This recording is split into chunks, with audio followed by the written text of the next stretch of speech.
et bienvenue dans le JT d'actualité juridique du groupe Revue Fiduciaire pour l'édition de ce jeudi 21 mars. À la une, demande de délai de paiement des impôts, rupture de période d'essai et retard de livraison d'un immeuble.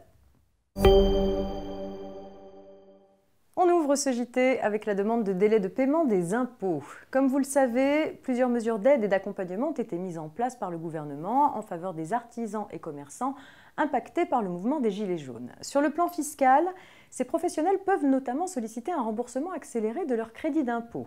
S'ils rencontrent des difficultés de paiement de leurs impositions, ils peuvent également demander à bénéficier d'un délai de paiement ou d'une remise d'impôt direct.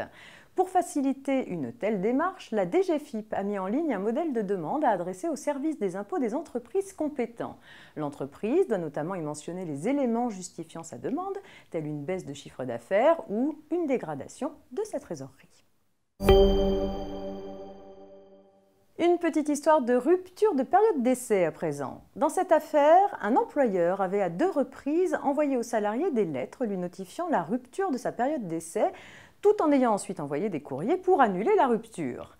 La Cour de cassation en a profité pour rappeler la règle suivante. Un employeur ne peut annuler la rupture de la période d'essai d'un salarié qu'avec l'accord de ce dernier.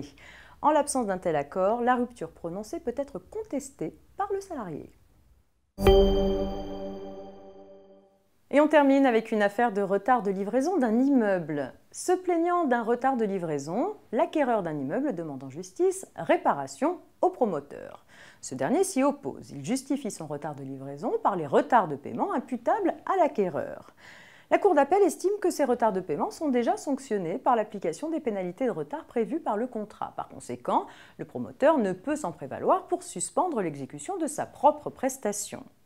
À tort, selon la Cour de cassation, le fait que les retards de paiement de l'acquéreur sont déjà sanctionnés par l'allocation des pénalités prévues par le contrat n'interdit pas au promoteur de s'en prévaloir pour justifier son propre retard de livraison.